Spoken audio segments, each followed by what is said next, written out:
आज हम बुद्ध को नमन करते हुए, नमन किसी टाइप का हो, नमस्ते के रूप में हो,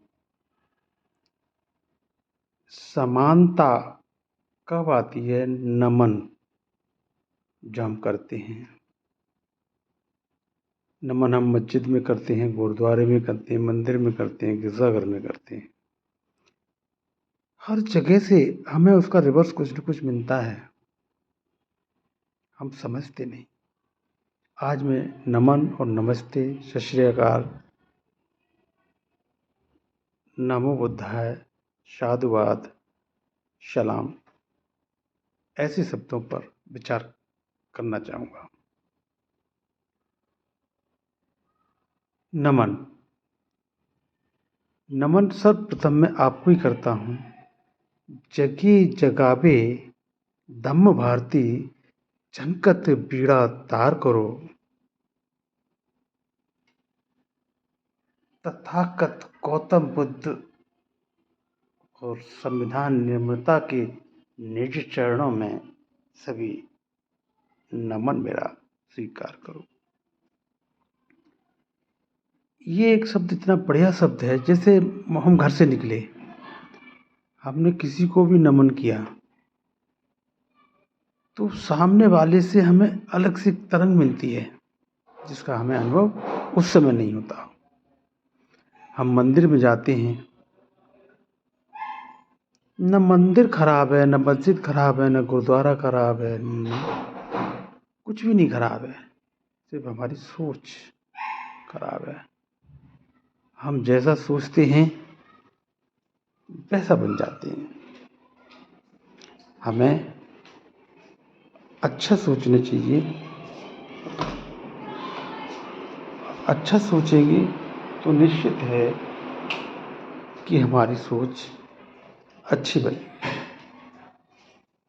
हमें हमेशा अपनी सोच को उस तरफ इंगित करना चाहिए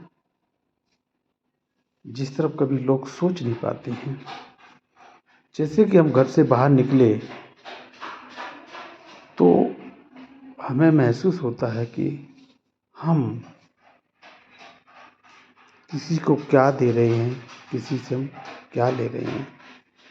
हम बहुत कुछ दे रहे हैं, बहुत कुछ ले भी रहे हैं। जब हम किसी अपने से बड़े उम्र वाले को नमन करते हैं तो पता है, सोचा है आपने, आपका न पद गया, न प्रतिष्ठा गई, कुछ भी नहीं गया। तो शब्द आपने अपने कंठ से निकाले, नमस्ते सर, प्रणाम सर, नमो बुद्धाय सर, जय भीम सर, सलाम सर, आदाब सर, सारा साधुवाद सर। सामने वाले से क्या कुछ न मिलता है, क्योंकि हमारा इतिहास कहता है शब्द ही सार है, बाकी सब बेकार है। शब्द नहीं है जीवन में तो जीवन ही नहीं है। आज हमारे आपसे वार्ता हो रही है, ये क्या है? वार्ता भी एक शब्द है। शब्दों के ही माध्यम से हम बड़े बड़े बिजनेस एक शब्द है, बड़ी बड़ी योग्यताएं हम प्राप्त करके अब बहुत ऊंचाइयों को छूते हैं। हम आलोचना तो बड़े आसान से किसी कर लेते हैं, लेकिन सम्यक रास्ता नहीं ढूंढते, यानी कि बीच का रास्ता। तथागत बुद्ध के सम्यक मार्ग पर आप चलेंगे, मानवता के मार्ग पर आप चलेंगे, सौम्यता के मार्ग पर आप चलेंगे, करुणा के मार्ग पर आप चलेंगे तो निश्चित है आप आगे ही बढ़ेंगे, पीछे कभी नहीं जा सकते। तो ऐसे बुद्ध को मैं बार बार नमन करता हूँ।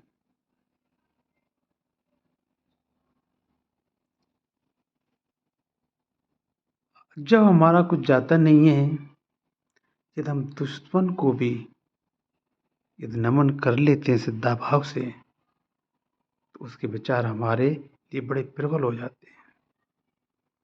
जो कुछ सोच रहा होता है हमारे बारे में उल्टा, वो भी निश्चित रूप से हमारे समान अनुरूप हो जाता है। हर चीज़ सही है, कुछ गलत नहीं है। गलत है तो सिर्फ हमारी सोच। मैं पूर्व में भी कहता रहा हूँ कि दोनों बाजुएं कट जाती हैं तो भी एक डॉक्टर ठीक कर देता है। दोनों पैर कट जाते तो भी एक डॉक्टर ठीक कर देता है। लेकिन गर्दन से काट दो तो कोई आघात कोई भी ठीक नहीं कर सकता। तो हमें इसको ही तो सही करना है जिसे हम मेन पावर ऑफ बॉडी बोलते हैं। यदि ये हमने सही चला लिया तो सारे इतिहास की रचना कर दी।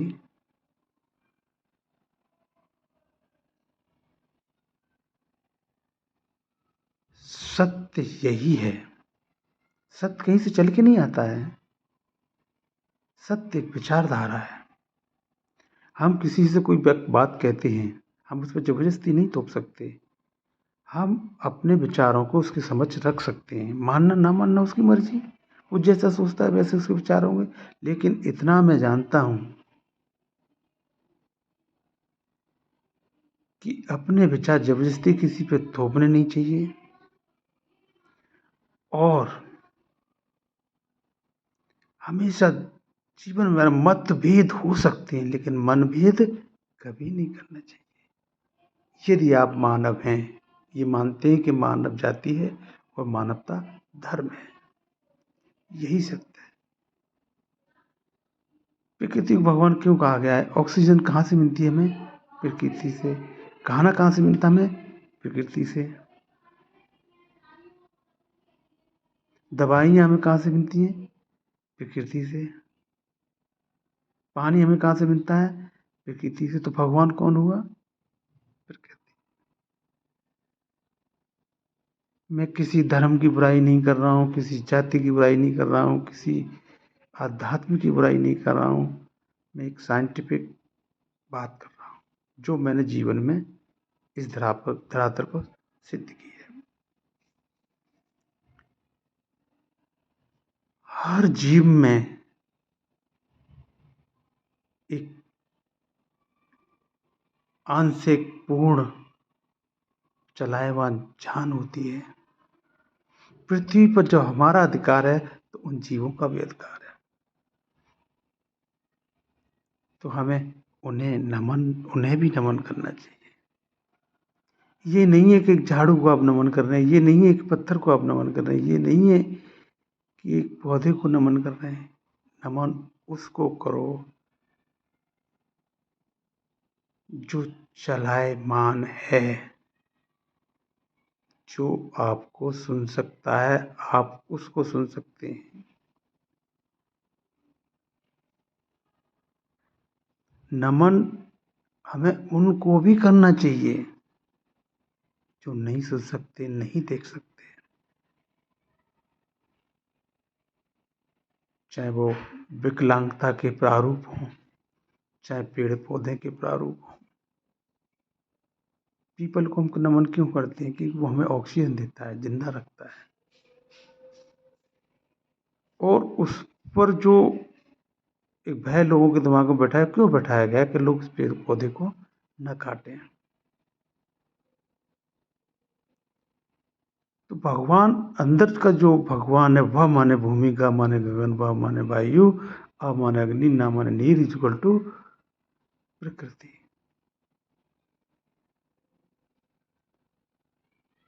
तो देखिए जो झुका है वही आगे बढ़ा है। जैसे हम जो झुकते गए और आगे बढ़ते हैं, तो झुका है वही आगे बढ़ा है। झुकने वाला हमेशा महान होता है। कभी ईगो मत बनाओ, अपने पे कभी घमंड मत करो, न पद का न प्रतिष्ठा का, सब यही रह जाना है। ये संसार ऐसे ही चलता रहता है और चलता रहेगा। आप नहीं होंगे। आप ये सोचो कि जो हमारा शरीर है, उससे किसी को क्या लाभ हो सकता है?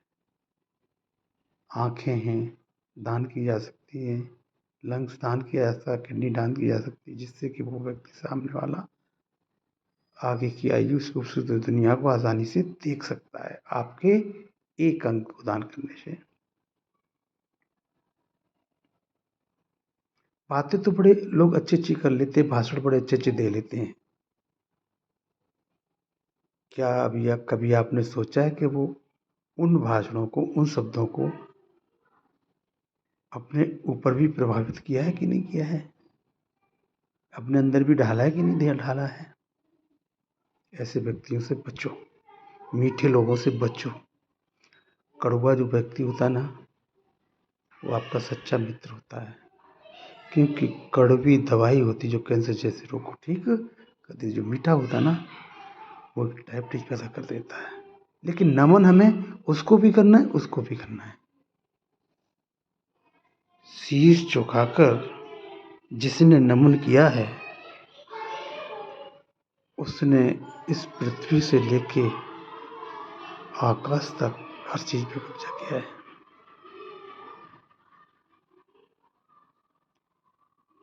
अहंकार किसी का कुछ नहीं बिगाड़ता। उदाहरण के तौर पर मोह एक भाई, मान लो मोह एक भाई, एक अहंकार एक भाई, एक क्रोध एक भाई, तीनों बैठे हुए एक सभा कर रहे थे। मोह आया पहले।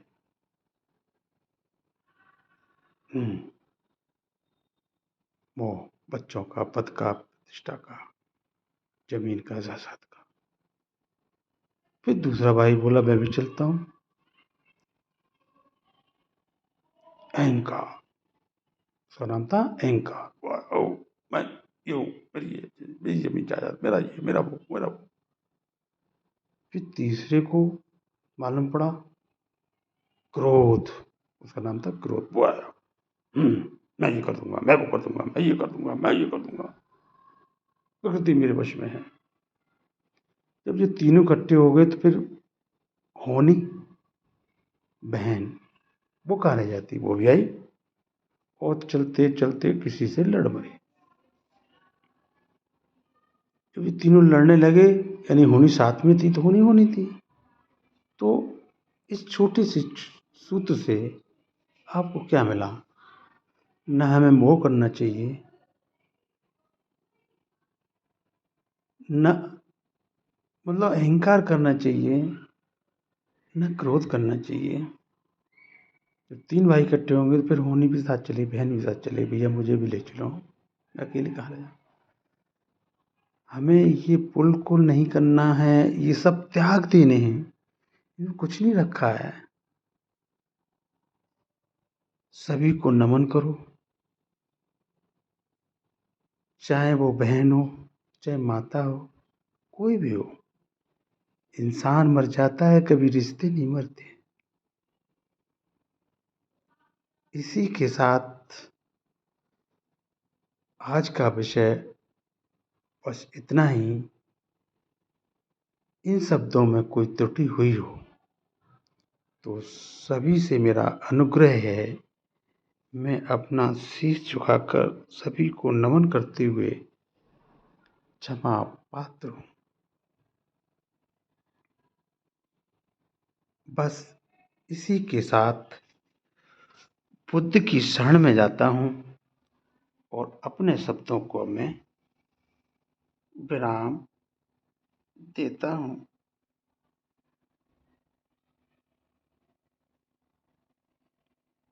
बुद्धं शरणं गच्छामि, धम्मं शरणं गच्छामि, संघं शरणं गच्छामि। शांति शांति शांति शांति। सभी को साधुवाद, साधुवाद, साधुवाद।